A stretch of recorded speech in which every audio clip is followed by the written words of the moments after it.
We have chosen a question which I want you to address next, and this is our last one of the debate. It's from Michael Kenworthy, please.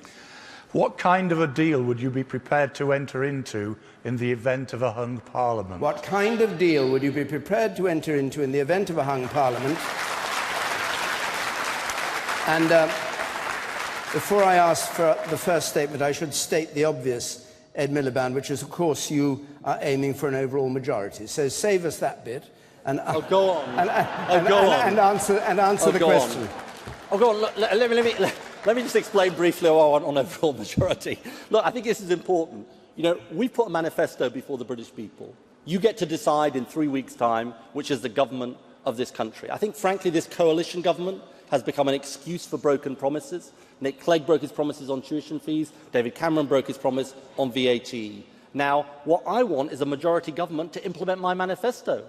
To run this country again for working people, not for the richest and most powerful, to raise the minimum wage to £8 an hour, to ban those exploitative zero-hours contracts, to have a mansion tax for the NHS, clamp down on tax avoidance and have more doctors and nurses. And look, you know, on this question of what happens after the election, I've got an old-fashioned view. Let the people decide on May the 7th. But I want a majority Labour government because I think it's the best thing for the country. Nigel Farage. I think the most important constitutional question this country faces is whether it's an independent, self-governing nation or not. And it's interesting to note that even the nationalists believe in being members of the EU, therefore they don't actually believe in true independence. We can't be an independent state and be part of a European Union. My view is we should be outside of that. My view is we should govern ourselves. My view is we should be self-confident and reach out to the world. So for me, if UKIP is in a position of influence in the next Parliament, we would want the British people to have a full, free and fair referendum so they can decide whether we have a trade deal with the EU or continued membership of the European Union. And it's a mystery to me that the Labour Party, which used to be the party that actually believed that the EU would be bad for Britain, now won't even give the British people a referendum. I'm astonished by that, but that's what I believe is the most important thing UKIP in Parliament could fight for. Nicola Sturgeon. Well, the most important deal I want to do on the 7th of May is with the Scottish people so that we can make Scotland's voice heard loudly and clearly in Westminster. I then want to see the back of the Tories. I will never, ever do a deal with the Tories. Let me make that crystal clear. The polls, though, show that Ed isn't strong enough to get rid of the Tories on his own. So I will work with Labour, with Leanne, with Natalie, so that together we can get rid of the Tories. But what I'd say to Ed is I want Ed to replace the Tories with something different and something better, something more progressive, because progressive change is what the country is crying out for. So that's my offer to Ed Miliband. If he's prepared to be better than the Tories, then I'm prepared to work with him to allow him to replace the Tories, which I think is what many people want to see. Leanne Wood. Well, Plaid Cymru wants to end austerity. We want to rebalance power and wealth throughout these islands. We want to invest in job creation. We want to end Trident renewal, introduce a living wage, end zero-hours contracts. But most importantly, we want to bring an end to this Tory government with its ideological-driven cuts. And we can work together, as progressives here on this stage can work together in order to achieve that. We can have strong public services. We can have a strong economy with a future for our young people. And we can also get a strong deal for Wales. There is no longer any need for us to continue with a third-rate devolution settlement. Like Nicola, I will not prop up a Conservative government, but I will also not prop up a Labour government hell-bent on implementing Tory policies. We can have an alternative. Natalie Bennett. First of all, to be very clear also, we would do nothing to prop up a Tory government in any way at all. But what voters are increasingly doing is looking towards voting Green. In the last election in 2010, about 1 in 100 people voted Green.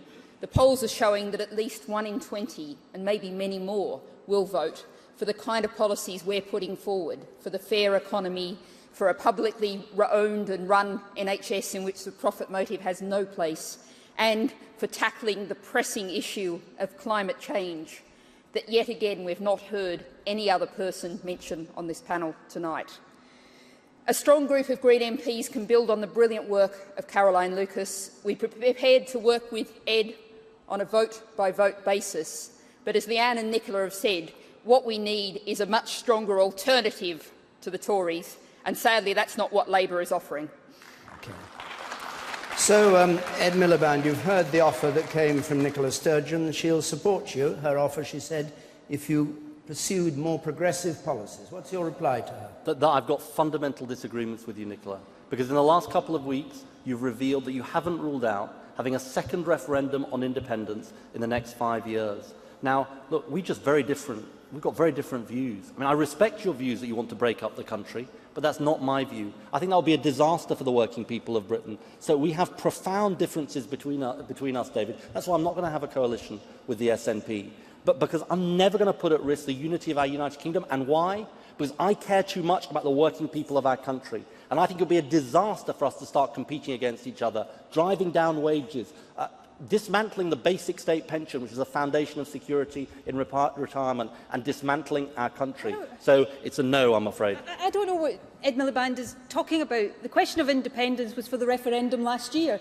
This election is about getting rid of the Tories. And Ed, whatever differences you have with me, surely they are as nothing to the differences both of us have with the Tories. This is about how we deliver better politics for people, not just in Scotland, but right across the UK. This election is an opportunity to seize an alternative to austerity, to protect our public services, to create more and better jobs, to have a higher minimum wage, to protect our National Health Service. Ed's going into this election not promising the money that the National Health Service needs. What I'm saying is I can help Labour be bolder to deliver the change that we really need, because that's what this election is about. For me, it's about making Scotland's voice heard. But secondly, it's about delivering real change, not pretend change, but real change for people right across this country. Don't turn your back on that, Ed, and let David Cameron back into Downing Street. Oh no, Nicola, look, here's the situation. You've got a very odd approach, because you claim you want a Labour government, but you're saying anyone but Labour. In England, you're saying vote Green. In Wales, you're saying vote Plaid Cymru. And, of course, in Scotland, you're saying vote SNP. And you know that for every one less Labour MP, the likelihood is that we'll end up with David Cameron and Nick Clegg, not on the stage tonight, perhaps with a bit of Nigel thrown in. And the truth is, you want to gamble on getting rid of a Tory government. I can guarantee that we get rid of a Tory government if you vote Labour in this election. And the reality is this. If on May the 8th there are more anti-Tory MPs in the House of Commons than there are Tory MPs, then if we work together, we can lock David Cameron out of Downing Street. So tell me tonight, is it the case that you would rather see David Cameron go back into Downing Street than work with the SNP? No, surely that cannot be your position, Ed. All right. No, the difference is, Nicola, I've fought Tories all my life, unlike the SNP, which presaged a Tory government in 1979. Unlike your leader, Alex Salmond, who said vote Lib Dem in 2010, and we end up with a Lib Dem-Tory coalition. And unlike you at this election, you fought Labour all your life, Nicola. We have a chance to kick David Cameron out of Downing Street. Don't turn your back on it. People will never forgive you. All right. I think our viewers will have an impression of what you both think on that issue. But Nigel Farage, what about you and the Tories, who they're trying to keep out, all four of them? Well, as an observer, it'll be impossible, I think, for Ed Miliband to be Prime Minister without Nicola Sturgeon's 35 or 40 MPs. And that is something, I think, very deeply concerning to a lot of English voters. They're very, very worried about the Scottish tail wagging the English dog. I'm not sure that's what we're going to finish up with. Well, that's the reality. Scotland is 10% of the House of Commons chamber, but may well, in coalition with Ed Miliband, lead to a situation where we continue with the Barnett formula, because Ed has promised to keep that. So I think English voters are worried about that. My view, David, for UKIP is this. I would happily say to you that UKIP could have worked with a Labour Party that believed in the British people having a say on the greatest constitutional question of the day. They've turned their backs on it. The Tory government... Sorry, you would have supported Labour if they offered a referendum on... If they had offered a referendum, we could have done business, but they've turned their backs on the British people. That is the only issue for you. None of the social issues, not the NHS, not education, just Europe. The only issue is, do we govern our own country and control our own borders? And Mr Cameron, having repeatedly refused a referendum, now says he'll have one. Our job will be to have an honest one, and not a stitch-up. Let's hear from the Greens and from Plaid Cymru. Leanne Wood.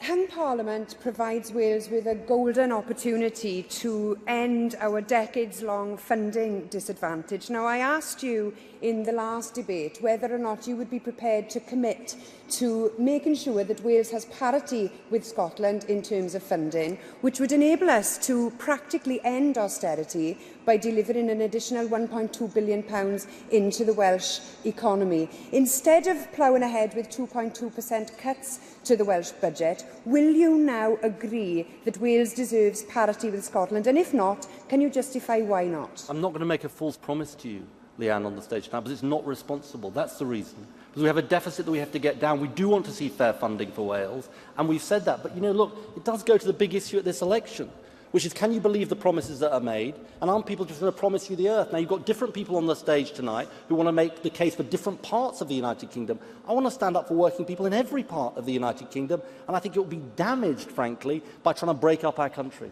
All right. Natalie Bennett.